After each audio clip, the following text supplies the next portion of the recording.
إن الحمد لله نحمده ونستعينه ونستغفره ونعوذ بالله من شرور أنفسنا ومن سيئات أعمالنا من يهده الله فلا مضل له ومن يضلل فلا هادي له وأشهد أن لا إله إلا الله وحده لا شريك له وأشهد أن محمدا عبده ورسوله أما بعد فإن خير الحديث كتاب الله وخير الهدي هدي محمد صلى الله عليه وسلم وشر الأمور محدثاتها وكل محدثة بدعة وكل بدعة ضلالة وكل ضلالة في النار رب اشرح لي صدري ويسر لي أمري واحلل عقدة من لساني يفقه قولي رب أعوذ بك من همزات الشياطين وأعوذ بك رب أن يحضرون أعوذ بالله السميع العليم من الشيطان الرجيم يا أيها الذين آمنوا كتب عليكم الصيام كما كتب على الذين من قبلكم لعلكم تتقون أياما معدودات فمن كان منكم مريضا أو على سفر فعدة من أيام أخر وقال الله تبارك وتعالى شهر رمضان الذي أنزل فيه القرآن هدى للناس وبينات من الهدى والفرقان فمن شاهد منكم الشهر فليصم اللہ رب العزت کا ہم لوگوں پر بہت بڑا احسان ہے کہ ہمیں اللہ رب العزت نے رمضان المبارک کے قریب کر دیا ہے، اور اللہ رب العزت سے یہ دعا ہے کہ ہمیں رمضان المبارک تک صحت و عافیت کے ساتھ پہنچائے تاکہ ہم سب تمام مسلمان اس ماہ رمضان کے روزے رکھیں اور اللہ کی رضا حاصل کریں۔ رمضان المبارک کی آمد بڑی خوش دلی کے ساتھ اس کا استقبال کرنا چاہیے۔ ہمارے مسلمانوں میں سے اگر سلف صالحین امت کی بات کریں تو ان کے یہاں رمضان کی آمد خوشی کا ایک بہترین موقع شمار ہوتا تھا، اور اگر رمضان ٹھنڈے موسم میں آ جائے تو یہ اور بھی بڑا اچھا ہوتا کہ رمضان ٹھنڈے موسم میں ہے، چھوٹے دن، لمبی راتیں، دن کو روزہ، رات کو قیام اور تلاوت قرآن اور ذکر و اذکار، اور یہی انداز سلف صالحین امت والا انداز ہی ہمیں بھی اختیار کرنا چاہیے کہ رمضان المبارک کا استقبال خوش دلی سے کریں۔ یہ نہ سمجھیں کہ روزے آگے روزے رکھنے پڑیں گے، جیسا کہ بعض لوگ مسلمانوں میں سے ہیں ایسے یقیناً جو یہ سوچتے ہیں کہ لو جی ابھی کل روزے گئے تھے پھر روزے آ رہے ہیں، انہیں یہ بوجھ محسوس ہوتے ہیں، جبکہ یہ اگر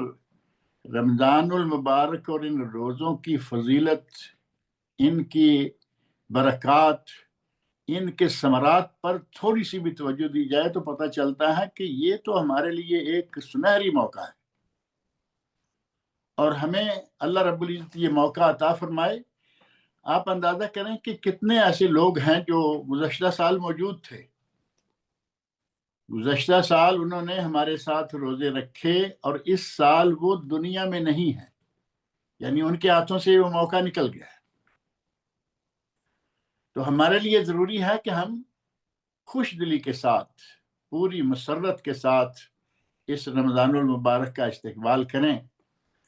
اور رمضان المبارک کے استقبال کے لیے ہمارے یہاں جو مروج ہے وہ صرف یہ ہے کہ بھاگو دوڑو، بازاروں میں سے کھجوریں تلاش کرو، پکوڑے کا سموسے کا سامان تلاش کرو، ہماری تیاری یہ رہتی ہے۔ جبکہ رمضان المبارک کی تیاری کے لیے ہمیں یہ چاہیے کہ ہم جس طرح ان چیزوں کو رمضان کے لیے مہیا کر لینے کی کوشش کرتے ہیں، اسی طرح رمضان اور روزے کے مسائل و احکام پر مشتمل کتب، ان مسائل پر مشتمل آڈیو، ویڈیو یا پمفلٹس، کوئی بھی چیز جو ہے وہ قریب کریں اور ان کو سنیں، ان کو پڑھیں، ان کو دیکھیں، تاکہ پتہ چلے کہ رمضان المبارک ہم نے کیسے گزارنا ہے۔ رمضان المبارک کی تیاری یہ ہے، اصل تیاری یہ ہے کہ آدمی اپنے عبادت کے انداز اور اپنے لیے اس ماہ رمضان کو گزارنے کا طریقہ سیکھ لے،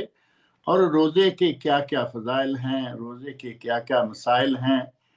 اور روزے کی کیا کیا برکات اور ثمرات ہیں، وہ اپنے ذہن میں لائیں، تاکہ ہمارا ذہن مزید روزہ رکھنے کے لیے تیار ہوتا چلا جائے۔ جہاں تک تعلق ہے رمضان کے روزے کی فرضیت کا، سب سے پہلا مسئلہ کہ یہ روزہ فرض ہے، اور صرف امت اسلامیہ پر ہی فرض نہیں، بلکہ یہ پہلی امتوں پر بھی فرض رہا۔ اللہ رب العزت نے قرآن کریم میں نے پہلی آیت جو پڑھی ہے سورۃ البقرہ کی آیت نمبر 183، یا ایھا الذین آمنوا کتب علیکم الصیام کما کتب علی الذین من قبلکم، اے ایمان والو تم پر روزے فرض کیے گئے ہیں جس طرح کے تم سے پہلے لوگوں پر فرض کیے گئے، لعلکم تتقون، تاکہ تم متقی بن جاؤ۔ روزے کے فوائد میں سے، روزے کی برکات میں سے ایک بہت بڑی برکت ان دو لفظوں میں ہے، لعلکم تتقون، تاکہ تم متقی پرہیزگار بن جاؤ۔ بندہ متقی اور پرہیزگار کیسے بنتا ہے، یہ ایک الگ سے مستقل موضوع ہے۔ جہاں تک تعلق ہے روزے کی فرضیت کا، وہ اس آیت میں بھی موجود ہے، اور سورۃ البقرہ کی ہی آیت نمبر 185 میں بھی موجود ہے، شہر رمضان الذی انزل فیہ القرآن ھدی للناس وبینات من الھدی والفرقان۔ ان کلمات کے آخر میں رمضان وہ مہینہ ہے جس میں قرآن نازل کیا گیا، اس میں ہدایت ہے، یہ فرقان ہے، اور فمن شاہد منکم الشہر فلیصمہ، جو اس مہینے کو پائے اور وہ نہ مریض ہو بلکہ تندرست ہو، اور نہ مسافر ہو بلکہ وہ مقیم ہو، کیونکہ مریض اور مسافر ان دونوں کے لیے اجازت دی گئی ہے، جیسا کہ آیت 184 کا ایک حصہ، ایام معدودات فمن کان منکم مریضا او علی سفر فعدۃ من ایام اخر، موجود ہو اور یعنی اپنے گھر میں بھی ہو اور صحت و عافیت کے ساتھ بھی ہو، فلیصم ہو تو وہ روزہ رکھے۔ اسی طرح روزے کی فرضیت جو ہے احادیث میں بھی آئی ہے۔ ایک حدیث صحیح بخاری مسلم میں، جس حدیث میں ارکان اسلام کا ذکر ہے، بنی الاسلام علی خمس، اسلام کی بنیاد 5 ستونوں پر قائم ہے، اسلام 5 ستونوں پر قائم ہے، اس میں رمضان کے روزے کا بھی ذکر ہے۔ پوری حدیث بیان کرنے کے بجائے اس بخاری مسلم کی حدیث میں رمضان کے روزے کا بھی ذکر ہے۔ اور ایک دوسری حدیث جو کہ حدیث جبرائیل کے نام سے مشہور ہے، صحیح بخاری میں، صحیح مسلم میں، ابو داؤد میں اور ابن ماجہ میں بھی موجود ہے، اس میں حضرت جبرائیل علیہ السلام کا واقعہ، نبی صلی اللہ علیہ وسلم کی خدمت میں حاضر ہوئے اور کیسے آئے، کیا پوزیشن تھی، کیسے بیٹھے، یہ ایک تھوڑی لمبی حدیث ہے۔ اس حدیث میں بھی ارکان ایمان سب سے پہلے، پھر ارکان اسلام، اور پھر اس کے بعد احسان کیا ہے، اور پھر قیامت کیا ہے، یہ ساری باتیں انہوں نے پوچھی۔ اور جب ارکان اسلام کی باری آئی تو اس میں نبی اکرم صلی اللہ علیہ وسلم نے روزے کا ذکر بھی کیا کہ روزہ بھی ارکان اسلام میں سے ہے۔ اور حضرت جبرائیل علیہ السلام جب نبی اکرم صلی اللہ علیہ وسلم سے جواب سنتے تو ساتھ ہی وہ کہتے صدقتا، آپ نے سچ فرمایا ہے، آپ نے سچ فرمایا۔ یہ سن کر صحابہ کہتے ہیں کہ فعجبنا لہو یسألہ ویصدقہ، ہمیں تعجب ہو رہا تھا کہ سوال بھی کرتے ہیں اور پھر تصدیق بھی کر رہے ہیں۔ تو پھر بعد میں نبی اکرم صلی اللہ علیہ وسلم نے فرمایا کہ یہ جبرائیل علیہ السلام تھے، آتاکم لیعلمکم دینکم، وہ آئے تھے تاکہ تمہیں تمہارا دین سکھلائے، یعنی انہوں نے سوال جواب کی شکل میں تمہیں تمہارا دین سکھلایا۔ اس حدیث میں بھی اس رمضان کے روزے کو فرض قرار دیا گیا ہے۔ اور رمضان کا یہ روزہ اپنے اندر جو فضائل و برکات اور ثمرات لیے ہوئے ہے، ان میں سے ایک بات یہ ہے کہ عبادتیں جتنی بھی ہیں عموماً ان میں سے کسی نہ کسی طرح اس عبادت کا دوسرے لوگوں کو پتہ چل جاتا ہے۔ مثال کے طور پر نماز پڑھے گا، مسجد میں سینکڑوں نمازی دیکھیں گے، اور زکوٰۃ دے گا تو وہ اور کم از کم جس گھر میں دی ہے اس گھر والے جانیں گے، دیکھیں گے، پتہ چلے گا۔ حج کرے گا تو ملینز لوگ اسے دیکھیں گے۔ حج کے میدان میں تو آپ کے علم میں ہے کہ ملینز لوگ ہوتے ہیں، ملینز لوگ دیکھیں گے۔ رہا مسئلہ روزے کا، تو یہ ایک ایسا عمل ہے کہ کچھ اوقات روزے دار کو ایسے ملتے ہیں کہ اس کے ساتھ اس وقت دنیا کا کوئی آدمی، انسان، اگر کہیں کہ پرند چرند کوئی چیز نہیں ہوتی، اکیلا ہے، کوئی اس کے پاس نہیں، اور اگر وہ روزہ توڑنا چاہے، گرمی ہو، شدت کی پیاس لگی ہوئی ہو، لیکن اس کے باوجود اکیلا ہے اور کوئی دیکھ نہیں رہا اور روزہ نہیں توڑ رہا۔ وجہ صرف یہ ہے کہ اس نے یہ روزہ اللہ کے لیے رکھا ہوا ہے، اور اسے یہ یقین ہے، اس کا ایمان غیر متزلزل ایمان ہے کہ مجھے میرا رب دیکھ رہا ہے، اگر میں نے روزہ توڑ دیا تو اسے معلوم ہو جائے گا۔ یہ اخلاص للہ کی ایک بہترین شکل، یہ بہترین مظہر ہے، اور یہی ایک وجہ ہے کہ اس سلسلہ میں قدسی احادیث میں آیا، اللہ رب العزت ارشاد فرماتے ہیں، کل عمل ابن آدم لہو، بنی آدم کے تمام اعمال اس کے لیے ہیں، الا الصیام، سوائے روزے کے، یترک طعامہ و شرابہ و شہوتہ من اجلی، وہ میری وجہ سے کھانا پینا، شہوت رانی، ہر چیز کو چھوڑ دیتا ہے۔ الصیام لی، روزہ میرے لیے، روزہ جو ہے یہ قدسی حدیث بخاری شریف میں، روزہ میرے لیے ہے، بخاری شریف میں، مسلم شریف میں اور دیگر کتب حدیث میں یہ حدیث معروف ہے۔ روزہ میرے لیے ہے اور اس کا ثواب بھی میں دوں گا، اور ثواب بھی میں دوں گا۔ وہ ثواب کتنا ہوگا؟ ایک حدیث میں ہے، الحسنہ بعشر امثالہا الی 700 ضعف، نیکی کا ثواب 10 گنا سے لے کے 700 گنا تک ہے، 700 گنا تک۔ اور قال اللہ تبارک و تعالی، نبی اکرم صلی اللہ علیہ وسلم فرماتے ہیں، اللہ رب العزت فرماتا ہے،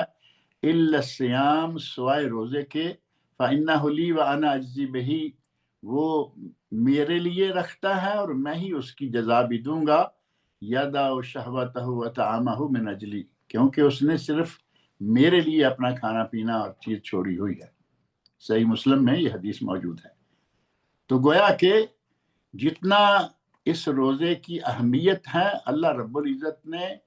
اس کو اور چاند لگا دیے اور کہا کہ اس کا اجر و ثواب بھی میں دوں گا۔ اور یہ روزہ جو ہے وہ ہمیں، جیسا میں نے ذکر کیا ہے، ہمیں تقویٰ سکھاتا ہے، ہمیں متقی بنانے کے لیے ہے، لعلکم تتقون۔ اور یہ تقویٰ ہمیں کیسے آئے گا؟ صحیح بخاری، مسلم، ابو داود، نسائی اور موطا امام مالک میں حضرت ابو ہریرہ رضی اللہ عنہ کا ارشاد ہے، وہ بیان کرتے ہیں کہ نبی اکرم صلی اللہ علیہ وسلم نے ارشاد فرمایا، اذا کان یوم صوم احدکم،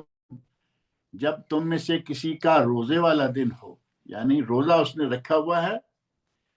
فلا یرفس ولا یسخب، تو وہ کوئی شہوانی فعل، کوئی شہوانی حرکت، کوئی شہوانی بات نہ کرے، ولم یسخب، اور نہ ہی چیخ چنگار۔ یہ چیخ چنگار، زور زور سے بولنا، یہ اثر کے بعد بعض لوگ جو ہیں وہ اس میں آ جاتے ہیں، روزہ لگا ہوا ہے، غصہ لگ رہا ہے، اور معمولی بات پہ زور شور سے چیخنا شروع کر دینا۔ فرمایا کہ جب روزہ ہو تو نہ تو وہ کوئی شہوانی بات، حرکت، اور نہ ہی وہ شور شرابہ کرے۔ فَإِن صَابَّهُ أَحَدٌ أَوْ قَاتَلَهُ، اگر اسے کوئی گالی دے یا کوئی اس کے گلے پڑے، لڑنا چاہے، فَلْيَقُلْ إِنِّي صَائِمٌ، اور ایک روایت میں فَلْيَقُلْ إِنِّي امْرُؤٌ صَائِمٌ، تو وہ اس کو کہہ دے کہ بھائی میں روزے سے ہوں۔ اس طرح سامنے والے کو یہ بھی بتا دیا کہ میں تمہارے گالی گلوچ کا یا تمہارے گلے پڑنے کا جواب صرف اس لیے نہیں دے رہا کہ میں نے روزہ رکھا ہوا ہے۔ ورنہ ہم بھی منہ میں زبان رکھتے ہیں۔ تو روزے کی حالت میں آدمی نے اب کسی کی گال گلوچ، یہ وہ، کسی کے گلے پڑنا، لڑائی جھگڑا کرنا، یہ چیزیں چھوڑنا ہے۔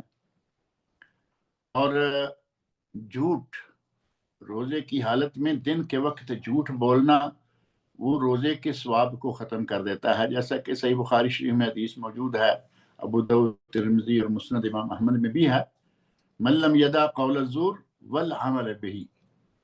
جو آدمی جھوٹ بولنا، جھوٹ پر عمل کرنا نہیں چھوڑتا، فلیس للہ حاجہ، اللہ کو کوئی ضرورت نہیں ہے ان یترک طعامہ وشرابہ، کہ وہ کھانا پینا چھوڑے۔ گویا کہ وہ کھانا پینا چھوڑ کر سارا دن بھوکا تو رہا، لیکن اس کو روزے کا ثواب نہیں ملے گا، کیونکہ اس نے جھوٹ بولنا نہیں چھوڑا۔ اس اعتبار سے گویا کہ ہمیں نہ صرف پیٹ کا روزہ ہے بلکہ سارے اعضائے جسم کا روزہ رکھنا چاہیے۔ اپنی زبان پہ کنٹرول ہو، اپنی آنکھ پہ کنٹرول ہو، اپنے کان پہ کنٹرول ہو، شرمگاہ پہ کنٹرول ہو، پیٹ پہ کنٹرول، ہر چیز پہ کنٹرول ہوگا تو روزہ تب جا کے مکمل ہوگا۔ اس لیے بعض لوگوں نے کہا کہ یہ روزہ ایک ریفریشر کورس ہے، آدمی میں تقوی پیدا کرتا ہے، آدمی کی عادات کو سنوارتا ہے، اس کے اخلاق کو سدھارتا ہے، اور ایک مہینہ جب وہ اس انداز سے گزارتا ہے، اس کورس کو مکمل کر لیتا ہے، تو اگلے 11 مہینے تک اس میں وہ اسے بہت فائدہ دیتا ہے۔ اور جیسے جیسے یہ صلاحیتیں کچھ کمزور پڑنے لگتی ہیں تو پھر رمضان آ جاتا ہے اور وہ دوبارہ صلاحیتیں تازہ کر دیتا ہے۔ گویا کہ رمضان المبارک ہمارے لیے ایک تربیتی ریفریشر کورس کی شکل رکھتا ہے۔ اور نبی اکرم صلی اللہ علیہ وسلم نے روزے دار کے منہ کی جو بدبو ہے، سمیل، خود اپنے آپ کو، بندے کو عصر کے بعد وہ سمیل جو ہے وہ اچھی نہیں لگتی، خاص طور پر عصر کے بعد، کیونکہ کچھ دیر ہو گئی کھائے پیے۔ تو اللہ رب العزت اس سمیل کے بارے میں کیا کہتے ہیں؟ نبی اکرم صلی اللہ علیہ وسلم فرماتے ہیں، والذی نفس محمد بیدہ، مجھے قسم ہے اس ذات کی جس کے ہاتھ میں میری جان ہے، والذی نفس محمد بیدہ، مجھے قسم ہے اس ذات کی جس کے ہاتھ میں محمد صلی اللہ علیہ وسلم کی جان ہے، لخلوف فم الصائم اطیب عند اللہ من ریح المسک، روزے دار کے منہ کی بو کہیں، بدبو کہیں، سمیل، اللہ رب العزت کے یہاں اس کا اتنا مقام ہے کہ اللہ کو وہ مسک اور کستوری کی خوشبو سے بھی زیادہ پسند ہے۔ اور اس پسندیدگی کی وجہ کیا ہے؟ اس پسندیدگی کی وجہ یہ ہے کہ بندے نے کھانا پینا چھوڑا ہوا ہے اور اس کے نتیجہ میں یہ سمیل اس کے منہ میں آئی ہے، اور اللہ رب العزت نے اپنی اس کی عبادت کے لیے چونکہ یہ کیا جا رہا ہے اور یہ سمیل بنی ہے، لہٰذا اللہ نے اس کو اس حد تک پسند فرمایا کہ وہ اللہ تعالیٰ کو مسک یا کستوری سے بھی زیادہ پسندیدہ ہے۔ تو یہ اللہ رب العزت نے روزے دار کو مقام عطا کیا ہے۔ اور ایک حدیث جو کہ صحیح بخاری، مسلم، ترمذی، نسائی اور مسند امام احمد وغیرہ میں ہے، اس میں ہے ان للجنت، اور بعض روایت میں ان فی الجنت ثمانیۃ ابواب، جنت کے 8 دروازے ہیں، منھا باب یسمى الریان، اور ان میں سے ایک دروازہ ہے جس کا نام ریان ہے، باب الریان، لا يدخل منہ الا الصائمون، اس دروازے سے صرف روزے دار داخل ہوں گے، وَإِذَا دَخَلُوا اغلق، جب وہ روزے دار اس دروازے سے داخل ہو جائیں گے تو وہ دروازہ بند کر دیا جائے گا۔ اللہ رب العزت نے روزے دار کو ایک اسپیشل وی آئی پی آدمی بنایا، اس کے لیے وی آئی پی گیٹ ہوگا، اس میں سے دوسرا کوئی داخل نہیں ہو پائے گا، صرف روزے دار ہی داخل ہوں گے۔ یہ بات سن کر حضرت ابو بکر صدیق رضی اللہ عنہ کہتے ہیں، اے اللہ کے رسول، بندہ داخل تو جنت میں ظاہر ہے کہ ایک ہی راستے سے ہوگا، وہ یہ ایسا تو نہیں ہوگا کہ وہ باری باری 8 میں سے جنت میں جائے گا، جنت میں داخل تو ہوگا وہ ایک ہی دروازے سے، لیکن پوچھتے یہ ہیں فَهَلْ يُدْعَى أَحَدٌ مِّن تِلْكَ الْأَبْوَابِ كُلِّهَا، اے اللہ کے رسول کیا کوئی ایسا شخص بھی ہوگا کہ اسے سارے دروازوں سے بلایا جا رہا ہو؟ باب السیام جو باب الریان ہے اس سے بھی بلایا جا رہا ہے، دوسرے جتنے 7 دروازے ہیں ان سے بھی آواز آ رہی ہے کہ ادھر سے آ جاؤ، ادھر سے آ جاؤ، ادھر سے آ جاؤ، کیا ایسا بھی کوئی ہوگا؟ تو نبی اکرم صلی اللہ علیہ وسلم فرمایا نعم وَأَرْجُو أَن تَكُونَ مِنْهُمْ، اور مجھے امید ہے کہ اے ابو بکر تم ان لوگوں میں سے ہو۔ حضرت ابو بکر صدیق رضی اللہ عنہ کا مقام دیکھیں، مرتبہ دیکھیں کہ کس طرح اللہ رب العزت نے انہیں عزت دی، اور نبی اکرم صلی اللہ علیہ وسلم کی زبان مبارک سے کس طرح ان کے بارے میں یہ مقام بیان ہوا، اور کتنے کم نصیب ہیں وہ لوگ جو کہ حضرت ابوبکر صدیق رضی اللہ عنہ کے خلاف بد زبانی کرتے ہیں، بدتمیزیاں کرتے ہیں، سب و شتم کرتے ہیں۔ اللہ رب العزت ایسے لوگوں کو ہدایت عطا فرمائے۔ اور رمضان کا مہینہ اتنی برکات کا حامل ہے کہ نبی اکرم صلی اللہ علیہ وسلم فرماتے ہیں اذا دخل رمضان، جب رمضان داخل ہو جائے فتحت ابواب السماء، آسمان کے دروازے کھل جاتے ہیں۔ ایک روایت میں فتحت ابواب الرحمہ، رحمت کے دروازے کھل جاتے ہیں، اور معروف یہ ہے فتحت ابواب الجنہ، معنی تینوں روایت کا تقریباً یہی بنتا ہے کہ جنت کے دروازے کھول دیے جاتے ہیں۔ وغلقت ابواب النار، اور جہنم کے دروازے بند کر دیے جاتے ہیں۔ جنت کے 8 دروازے ہیں اور جہنم کے 7، وہ 7 کے 7 بند کر دیے جاتے ہیں۔ وصفدت مردت الشیاطین، اور ایک روایت میں وسلسلت الشیاطین، شیطانوں کو اور بڑے شیطانوں کو، مردت الشیاطین جو مارد ہیں ان بڑے شیطانوں کو زنجیروں میں جکڑ دیا جاتا ہے۔ رمضان المبارک میں اللہ تعالیٰ نے اپنے بندوں کی رعایت کے لیے دیکھیں کہ شیطان ان پہ کوئی حملہ بھی نہ کر سکے، اور وہ بڑے آرام سے اپنے روزے رکھیں، اور وہ شیطانوں کو بند کر دیتا ہے، جنت کے دروازے کھول دیتا ہے، تاکہ جہنم کے دروازے بند، جنت کے دروازے کھلے، اور شیاطین اور بالخصوص مردت الشیاطین، بڑے شیاطین جو ہیں وہ سارے بند کر دیے جاتے ہیں، جو کہ مسلمانوں کے لیے ایک بہت ہی اللہ رب العزت کی اسپیشل عنایت کہ اس نے ان کی عبادت کی آسانی کے لیے جو بہکانے والی پارٹیاں ہیں ان کو قید کر دیا ہے۔ یہ رمضان المبارک میں اللہ رب العزت ایسا کرتے ہیں۔ اور اسی ماہ رمضان میں ایک وہ رات بھی ہوتی ہے، صرف ایک رات، کہ اگر اس رات کو کوئی جاگ لے، اس رات کی کوئی عبادت کر لے، تو اللہ رب العزت نے قرآن کریم میں خود فرمایا ہے کہ 1000 مہینے سے زیادہ افضل ہے، بہتر ہے۔ اِنَّا أَنزَلْنَاهُ فِي لَيْلَةِ الْقَدْرِ وَمَا أَدْرَاكَ مَا لَيْلَةُ الْقَدْرِ لَيْلَةُ الْقَدْرِ خَيْرٌ مِّنْ أَلْفِ شَهْرٍ، فرمایا کہ ليلة القدر 1000 مہینے سے بہتر ہے۔ 83 سال اور 4 مہینے بنتے 1000 کے، 83 سال اور 4 مہینے سے بہتر ہے، برابر نہیں۔ کتنی بہتر ہے اب اللہ کے پیمانے اللہ جانتے۔ اور یہ رات رمضان المبارک کے آخری عشرہ کی طاق راتوں میں سے کوئی ایک، 10 راتیں مطلق ہیں، پھر ان میں سے بھی طاق راتیں 21، 23، 25، 27 یا 29 میں سے کوئی ایک۔ اور بعض اہل نے کہا کہ وہ 27ویں رات ہے، اور اس 27ویں رات کو بیان کرنے والے ایک صحابی بھی ہیں جنہوں نے قسم کھا کر کہا بلا استثناء، یعنی یہ نہیں کہا کہ یہ یا الا، کچھ نہیں، صرف قسم کھا کر کہا کہ وہ 27ویں رات ہے۔ اور بعض علماء نے اس کی اور بڑی تائیدیں کئی ذکر کی احادیث سے اور بعض قرآنی آیات سے۔ اسی قرآنی آیات، قرآنی سورت جو ہے سورۃ القدر، اِنَّا أَنزَلْنَاهُ فِي لَيْلَةِ الْقَدْرِ، اس میں جو ہے نا یہ رات جو ہے ہیا حتی مطلع الفجر، یہاں ہیا جو ہے یہ ضمیر ہے لیلۃ القدر کے لیے، اور بعض اہل علم نے کہا کہ شروع سے لے کے گنتے جائیے کلمات سورۃ القدر کے، اور ہیا حتی مطلع الفجر ہے نا کہ یہ رات جو ہے وہ یہ شرف والا مقام وقت جو ہے یہ طلوع فجر تک ہے، ہیا 27واں لفظ ہے۔ تو کہا کہ 27ویں کی تائید میں یہ باتیں موجود ہیں، غرض یہ کہ وہ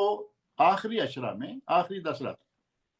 اور وہی آخری 10 راتیں جن میں نبی اکرم صلی اللہ علیہ وسلم اعتکاف فرمایا کرتے تھے۔ لگیا تو اعتکاف کی بات بھی یہیں ہو جائے، اسی رات کو پانے کے لیے نبی اکرم صلی اللہ علیہ وسلم اعتکاف فرمایا کرتے تھے، اور اعتکاف کے لیے جو 20واں روزہ افطار کر کے 20ویں روزے کو افطار کر کے مسجد میں افطار کریں اور مسجد میں ہی رہ جائیں۔ کیوں؟ کیونکہ اگلی رات جو ہے وہ 21ویں روزے کی رات ہے، اور 21ویں روزے کی رات کو مسجد میں گزاریں۔ جائے اعتکاف میں داخل ہونے کے لیے فجر کے بعد کا وقت ہے، لیکن مسجد میں داخل ہونے کے لیے 21ویں رات 20ویں اور 21ویں روزے کی درمیانی رات۔ اگر اس رات داخل نہ ہوں، وہ رات گھر میں رہیں اور فجر کے وقت آئیں 21ویں روزے کی، تو پھر وہ 21ویں رات نکل جاتی ہے۔ نبی اکرم صلی اللہ علیہ وسلم کا عمل مبارک جو بیان ہوا وہ جائے اعتکاف میں داخل ہونے کے لیے فجر کا وقت، فجر پڑھ کے آپ اپنی جائے اعتکاف میں داخل ہو گئے۔ اور اعتکاف سنت رسول ہے۔ اعتکاف نبی اکرم صلی اللہ علیہ وسلم کی خواتین، آپ کی ازواج مطہرات رضی اللہ عنہن بھی کیا کرتی تھی، مسلمان کرتے آ رہے ہیں، اور آج بھی اگر خواتین بھی اعتکاف کرنا چاہیں تو وہ کر سکتی ہیں، لیکن اعتکاف کے لیے جو شرعی اعتکاف کی شرط ہے وہ ہے مسجد۔ مقام کون سا ہوگا؟ مسجد۔ اور قرآن کریم میں اللہ رب العزت نے یہ سورۃ البقرہ آیت 183 سے لے کے 87 تک جو مسائل و احکام اور فضائل رمضان بیان کیے ہیں، روزہ کے مسائل بتائے ہیں، وہاں یہ بات موجود ہے، وَأَنْتُمْ وَلَا تُبَاشِرُهُنَّ وَأَنْتُمْ عَاكِفُونَ فِي الْمَسَاجِدِ۔ جب تم مسجد میں اعتکاف کی حالت میں ہو تو اپنی بیویوں سے مباشرت نہ کرو۔ یہاں مسجد اور اعتکاف دونوں کو اکٹھے ذکر کیا گیا ہے۔ یہی وجہ ہے کہ اہل علم نے کہا اعتکاف کی جگہ مسجد ہے، اور خواتین بھی اگر مسجد میں، جیسے نبی صلی اللہ علیہ وسلم کے ازواج مطہرات مسجد میں اعتکاف کیا کرتی تھیں، آج بھی اگر کوئی کرتی ہے مسجد میں تو جائز ہے، سنت رسول ہے، کوئی ممانعت والی بات نہیں ہے۔ لیکن چونکہ آج موجودہ دور میں حالات کچھ ایسے بنے ہوئے ہیں کہ اگر کوئی سیکورٹی کا کہیں اچھا انتظام ہے، یہاں سعودی عرب میں بعض جگہوں پہ ایسا انتظام موجود ہے، جیسے حرمین شریفین کے علاوہ بعض دیگر مساجد ہیں، وہاں اعتکاف کے لیے مکمل سیکورٹی اور کھانے پینے کے سارے انتظامات ہیں۔ اسی طرح پاکستان میں بھی میں نے سنا کہ بعض مساجد میں ہیں، انڈیا میں بعض مساجد میں ہوں گے۔ تو ایسی کسی مسجد میں خاتون جا کے اعتکاف کرے تو بہت اچھا، لیکن اگر وہ مسجد میں نہیں جا سکتی تو اپنے گھر میں بھی کسی جگہ کو ذرا مخصوص کر لے، اس پہ شرعی اعتکاف کا لفظ تو فٹ نہیں آئے گا، لیکن لیلۃ القدر کو پانا اس کے لیے آسان ہو جائے گا، اور گھر میں رہتے ہوئے اپنا کوئی نہ کوئی ضروری کام بھی وہ کر لے گی، کیونکہ وہ شرعی شرطیں اس پہ پوری فٹ نہیں بیٹھتی۔ اور کام کاج کے ساتھ ساتھ جیسے ہی فرصت ہو فوراً اپنے اس جائے اعتکاف میں جا کے بیٹھ جائے اور عبادت میں مصروف ہو جائے، نوافل پڑھے، تلاوت کرے، ذکر اذکار، دعائیں، تو اس طرح اسے لیلۃ القدر پانا جو ہے وہ یقیناً آسان ہو جائے گا۔ غرض یہ کہ اسی رات کو پانے کے لیے اعتکاف کیا جاتا ہے، اور اس رات کی عبادت 1000 مہینے سے بہتر ہے، اور یہ رات رمضان میں ہے۔ ہمارے یہاں بڑا مشہور کر دیا گیا کہ یہ 15 شعبان،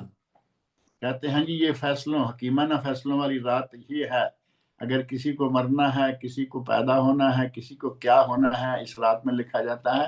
بالکل غلط۔ 15 شعبان کی رات اس کو حکیمانہ فیصلوں کی رات قرار دینا بالکل غلط ہے، اور اس کو غلط کہنے کے لیے ہمارے پاس ائمہ کے علماء کے اقوال نہیں، قرآن کریم ہے خود۔ 30ویں پارے میں انا انزلناہ فی لیلۃ القدر مطلق چھوڑ دیا کہ یہ قرآن جو ہے اس کو ہم نے لیلۃ القدر میں اتارا،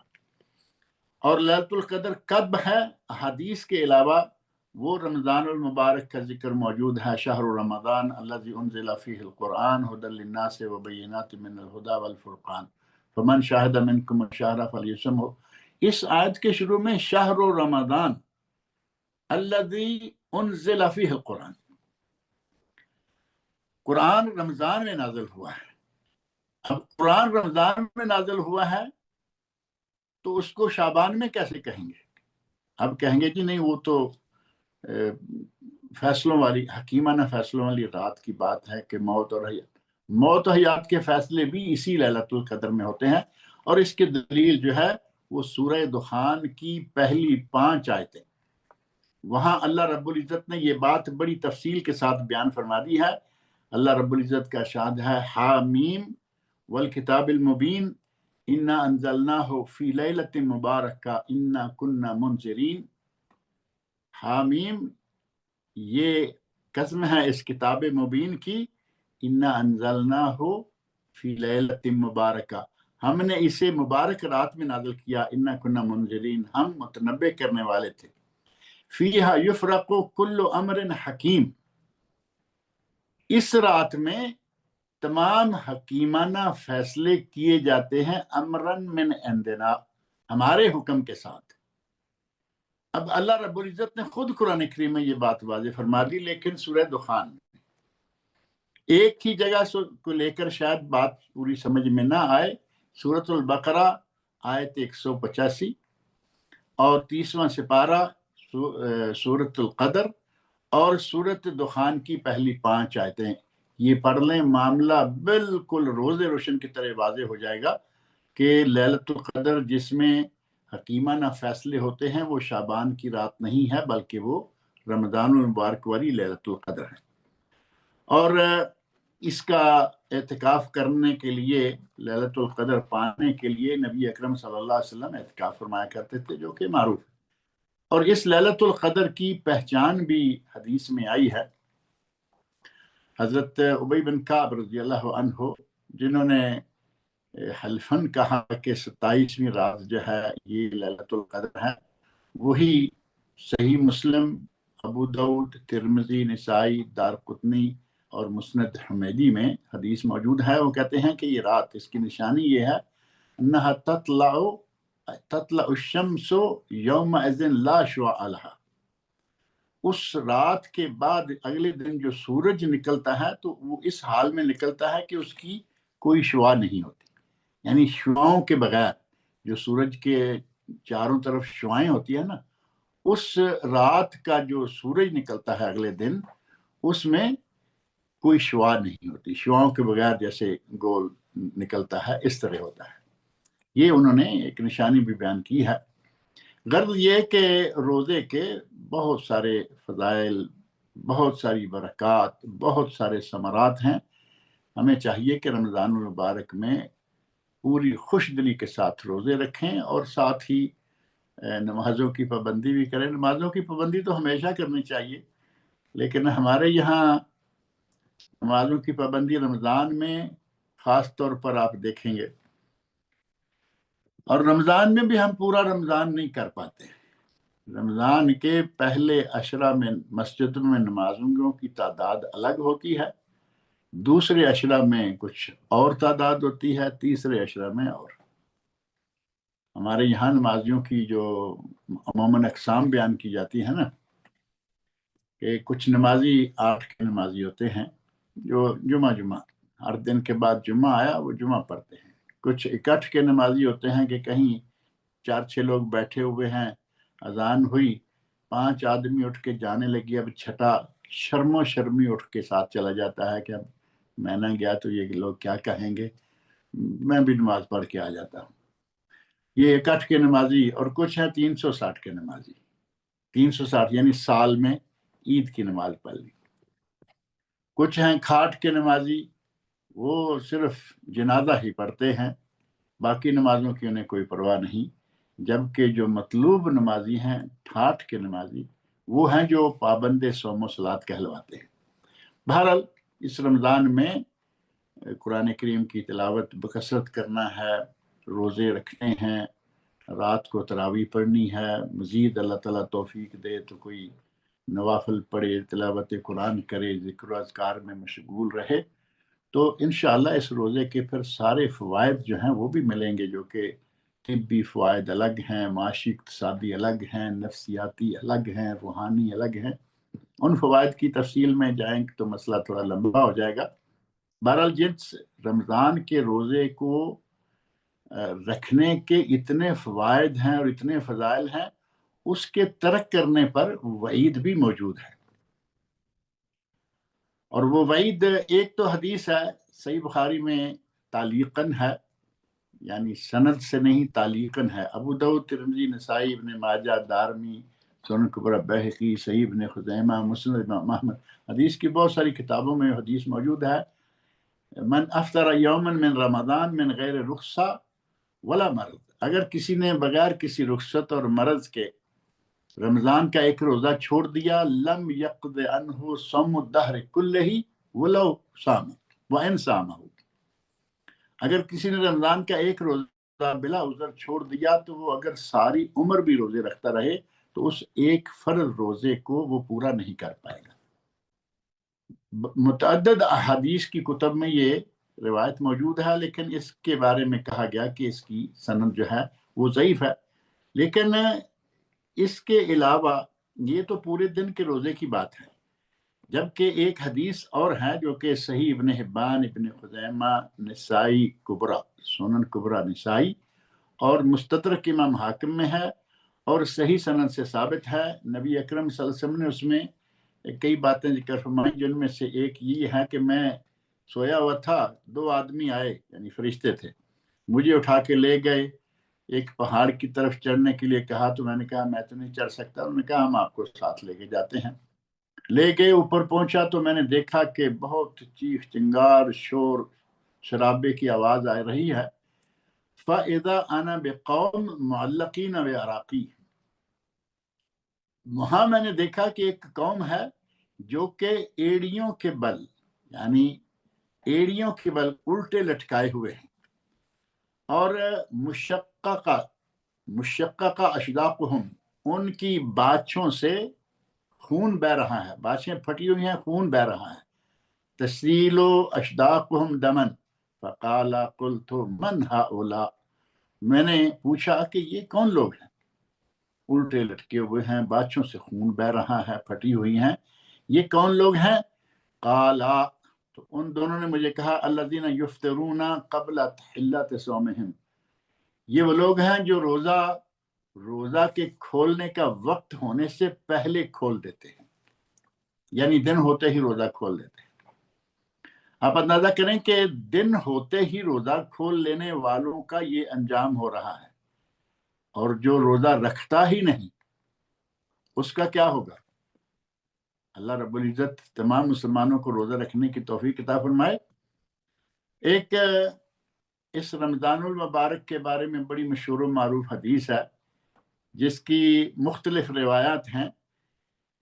صحیح ابن خزیمہ، صحیح ابن حبان اور مستدرک امام حاکم کی روایات کی اسناد کو جمع کرنے کے بعد کہا گیا کہ بعض اہل نے کہا صحیح لغیرے اور بعض نے کہا حسن لغیرے، مطلقاً ایک سند تو ضعیف ہے، لیکن ایک سند مجموعی طور پر ان کا جو مضمون ہے اس کو ثابت قرار دیا گیا۔ اس میں ہے